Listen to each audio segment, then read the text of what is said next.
جڑاوالا کے قریب خوفناک حادثہ، بس گاڑی سے ٹکرا کر ٹریکٹر ٹرالی میں گھس گئی۔ بس ڈرائیور سمیت 5 افراد موقع پر جاں بحق، 10 زخمی ہو گئے۔ حادثہ ڈرما والا موڑ پر پیش آیا۔ جاں بحق ہونے والوں میں لاہور کا رہائشی ولید اور 3 ساتھی شامل۔ 5 جاں بحق افراد کی لاشیں اسپتال منتقل۔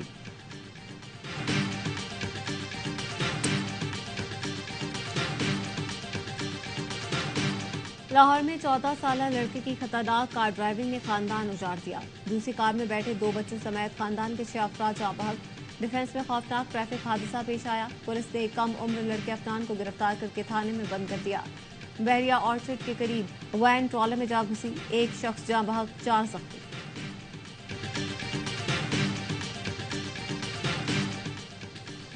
کراچی میں سپر ہائی وے ٹول پلازا کے قریب ڈمپر نے 3 موٹر سائیکل سواروں کو کچل دیا۔ لاشیں باقی شہید اسپتال منتقل۔ ڈمپر ڈرائیور موقع سے فرار ہو گیا۔ صہیونی فوج نے القدس اسپتال کو بھی گھیر دیا۔ اسپتال پر شدید شیلنگ اور فائرنگ سے متعدد افراد زخمی ہو گئے۔ اسرائیلی ٹینک مرکزی دروازے سے صرف 20 میٹر دور۔ اسپتال میں موجود 14,000 فلسطینیوں کی زندگیاں داؤ پر لگ گئیں۔ غزہ کے سب سے بڑے الشفا اسپتال کا بھی محاصرہ، باہر شدید جھڑپیں ہو رہی ہیں۔ مرکزی دروازے توڑے جا چکے، جہاں 20,000 سے زیادہ فلسطینیوں نے پناہ لے رکھی ہے۔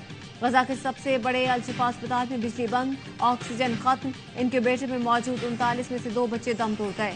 اسپتال سے باہر نکلنے والے پر بھی اسرائیلی فوجی گولیاں چلا رہے ہیں۔ وحشیانہ بمباری سے مزید 266 فلسطینی شہید، شہداء کی تعداد 11,000 سے تجاوز کر گئی۔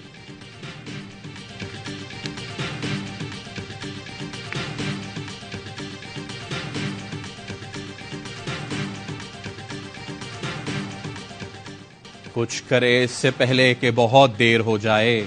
ترجمان غزہ وزارت داخلہ کی عرب اور اسلامی ریاستوں سے ایک بار پھر اپیل۔ پیغام میں کہا، عرب اور اسلامی دنیا کے رہنماؤں سے مطالبہ کرتے ہیں کہ غزہ پر اسرائیلی قبضے کے خلاف عملی اقدامات کرے۔ امریکی انتظامیہ پر اسرائیلی جارحیت رکوانے کے لیے دباؤ ڈالے۔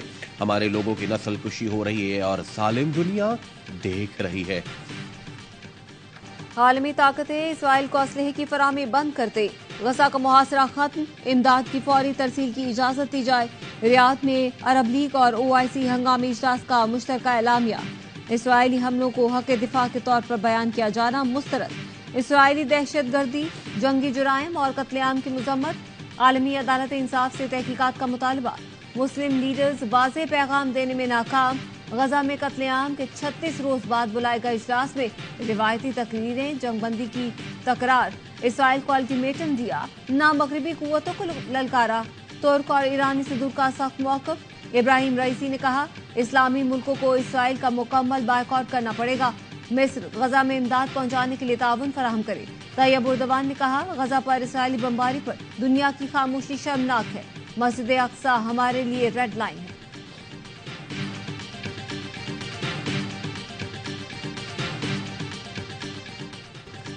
غزہ میں قتل عام فوری بند کیا جائے۔ نگراں وزیر اعظم انوار الحق کاکڑ کا ریاض اجلاس سے خطاب۔ کہا، اسرائیل فلسطین پر قابض ہو کر جارحیت کر رہا ہے۔ غزہ میں خوراک اور ادویات فراہم کی جائیں۔ صورتحال کے حل کے لیے فوری مذاکرات شروع کرنے چاہیے۔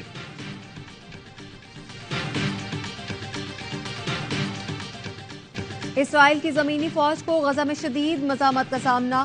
مزید 5 اسرائیلی فوجی مارے گئے۔ زمینی کارروائیوں میں ہلاک صہیونی فوجیوں کی تعداد 43 ہو گئی۔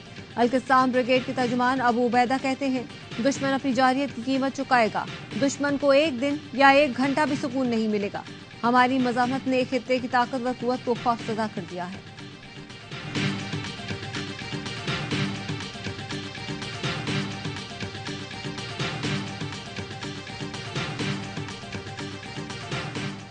اسرائیلی مظالم کے خلاف لندن میں لاکھوں افراد کا مظاہرہ۔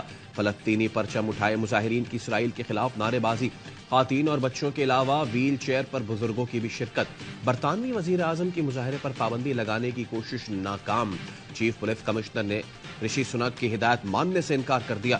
برسلز کی سڑکوں پر ہزاروں افراد نکل آئے. نیتنیاہو کی گرفتاری، فلسطین کو آزادی دینے کا مطالبہ. جنوبی افریقہ میں بھی اسرائیلی جارحیت کے خلاف احتجاج. کیپ ٹاؤن کی سڑکوں پر بڑا مظاہرہ. ریلی میں فلسطینی جھنڈوں کی بہار. مظاہرین فلسطین کی آزادی اور فوری جنگ بندی کا مطالبہ کرتے رہے. پیرس میں بھی ہزاروں شہری اسرائیلی دہشت گردی کے خلاف سڑکوں پر. فلسطینیوں سے اظہار یکجہتی. عالمی قوتوں سے فلسطینیوں کی نسل کشی بند کرانے کا مطالبہ.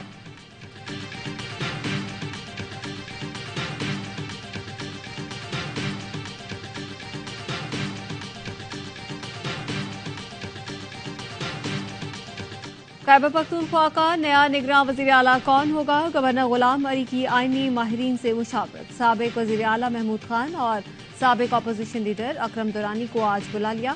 غلام علی کہتے ہیں کہ آئین کے مطابق دونوں شخصیات کے پاس مشاورت کے لیے 3 دن کا وقت ہے. اعظم خان کے انتقال سے نگراں وزیر اعلیٰ کا عہدہ خالی ہوا تھا.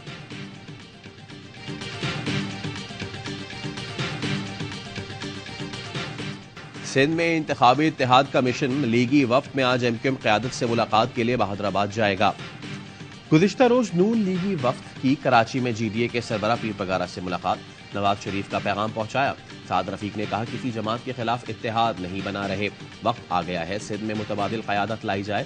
ایاز صادق بولے PP ہمارے ساتھ 16 ماہ تک حکومت میں شامل رہی. ضرورت پڑی تو آگے بھی ساتھ چلیں گے. لیگی وفد کی JUI کے رہنما راشد شمرو سے بھی ملاقات. لاڑکانہ میں JUI کے جلسے میں شرکت کی دعوت قبول کر لی.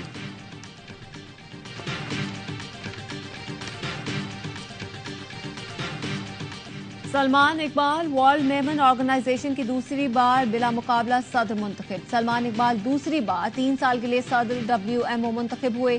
WMO اجلاس کے شرکاء نے سلمان اقبال کو کھڑے ہو کر دعوت دی. محمود شیخانی نے نائب صدر کے عہدے پر کامیابی حاصل کی.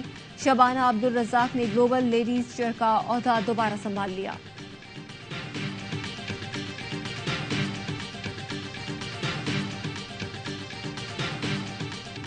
ورلڈ کپ میں پاکستان کا سفر شکست پر ختم. انگلینڈ نے 93 رن سے ہرا دیا. 338 رنز کے تعاقب میں ٹیم 244 رنز پر سمٹ گئی. بابر، رضوان، افتخار، سعود آخری میچ میں بھی ناکام رہے. سلمان علی آغا نے نصف سنچری بنائی. پاکستان کی ورلڈ کپ تاریخ میں بدترین پرفارمنس. پہلی بار 5 شکستوں کا سامنا کرنا پڑا. میگا ایونٹ میں 6 میچز ہارنے والی انگلش ٹیم نے بھی پاکستان کو آؤٹ کلاس کر دیا. پاکستان کی پیس بیٹری میگا ایونٹ میں فیوز. حارث رؤوف نے 9 میچوں میں 533 رنز دیے. ورلڈ کپ کی تاریخ کے مہنگے ترین بولر بننے کا ریکارڈ بنا لیا. شاہین نے 18 وکٹیں لی لیکن 13 لوزنگ کاز میں آئی. اسپن ڈپارٹمنٹ بالکل فیل رہا. بیٹنگ میں سب سے بڑا نقصان بابر اعظم کا نہ چلنا تھا.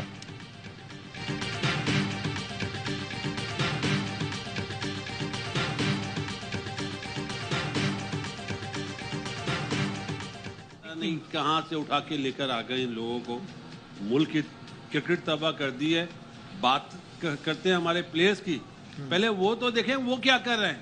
پاکستانی بنو، پاکستان سے مت کھیلو. فیوریٹ ریزن آپ دیکھ لیں نظر بھی آیا. جب تک آپ انصاف نہیں کریں گے آپ کا اینگل یہ ہوگا کہ یہ لڑکا نہ آئے جو سیٹل ہیں ان کو خراب کیا جائے. پاکستانی بنو، پاکستان سے نہ کھیلو. پاکستانی کرکٹ کو غیر ملکی کوچز نے تباہ کر دیا. سابق کرکٹر باسط علی کا ورلڈ کپ سے پاکستان کے باہر ہونے پر رد عمل.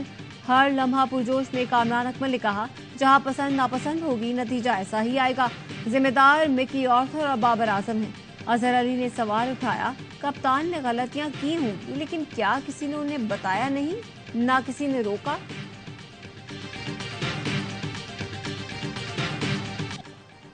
اور مظفر گڑھ میں 8ویں تھل جیپ ریلی کا آخری روز. آج پری پیڈ کیٹیگری کے بڑے مقابلے ہوں گے. پری پیڈ کیٹیگری کے مقابلوں میں 43 ریسرز 200 کلومیٹر ٹریک پر اپنی مہارت کا مظاہرہ کریں گے. آخری مرحلے میں ڈرٹ بائیکرز کے مقابلے بھی ہوں گے.